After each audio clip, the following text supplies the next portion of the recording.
Assalamualaikum warahmatullahi wabarakatuh. Hordoftoota keenya hordoftoota odaa aappii akkam jirtan nagaa keessanii arrammoo aappii tokkoon osoo aappii hin ta'in haruma salphaadhaan akkamitti feesbuuk irraa viidiyoo buufachuu dandeenya, viidiyoo daawunlood godhachuu dandeenya.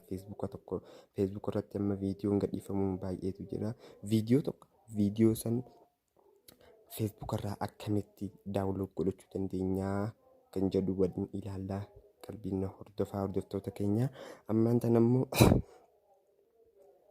chaayinaal yuutuub keenya sabiskiraayib godhaa, odaa app akka jedhu sabiskiraayib godhaa.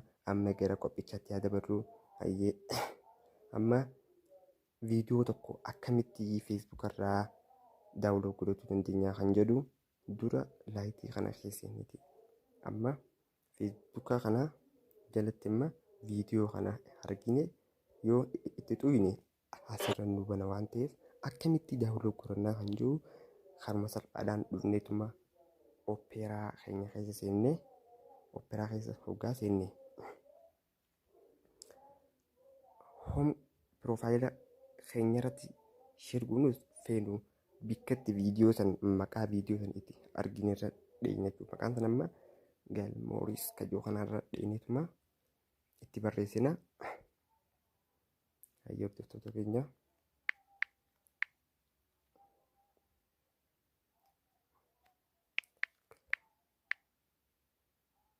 amma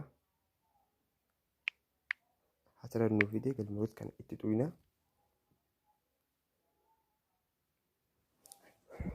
Hordoftoota rakkoon neetworkirraa qalbiin hordofaa kunoo amma viidiyoo sana kunoo asirra nuuf fidee jira. Viidiyoo achirra geessanii amma akkamitti daawunlood godhachuu dandeenya haruma salphaadhaan hoggaa kun itti xuyna. Hoggaa itti xuyne ififuu ol nuu fida daawunloodii gochuu dandeenya jechuudha. Kunoolaan meegaabaaytii 5 daawunlood goone jechuudha. Ni eeyina jechuudha. Amma qalbii takkaan eeyina.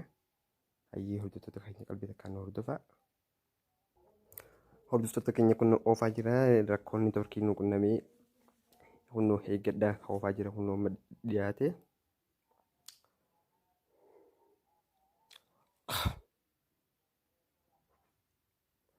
Kunoo hordoftoota keenya fixaa jira.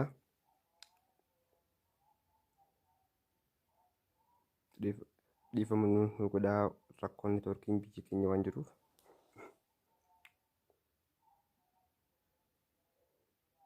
Kunoo ammaan tana viidiyoon kun kunoo viidiyoo feesbuuka laayitii irratti akkasitti wanta kun amma asirratti akkana nu bana garuu opeeraa keessa dheenyee karaa salphaadhaan bakka viidiyoon san jiru yoo beekne achirra dheenyeeti ittuma gaxxuyna.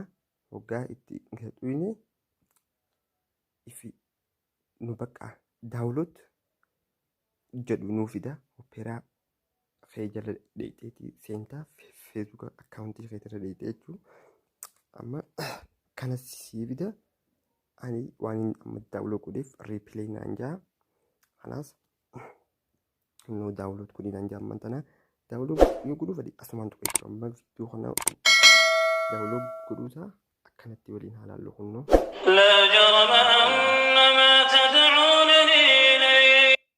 Hayyee hordoftoota keenya akka irraa barattan abdiin qaba. Hayyee hordoftoota keenya akka irraa barattan abdiin qaba. Chaayinaal yuutuub keenya sabiskiraayib godhaa. Warri nuuf haaree taatan sabiskiraayib godhaa irraa baradhaa. Liinkii isaa isin haa viidiyoo feetan amma itti barreessanii xuuxaniituma daawunlood godhachuu dandeessan. Hayyee assalaamu alaikum warahmatullaahi wabarakaatuh. Hanga torbaanitti nutti nagaan naa turaa. Assalamu alaikum warahmatullahi wabarakatuh.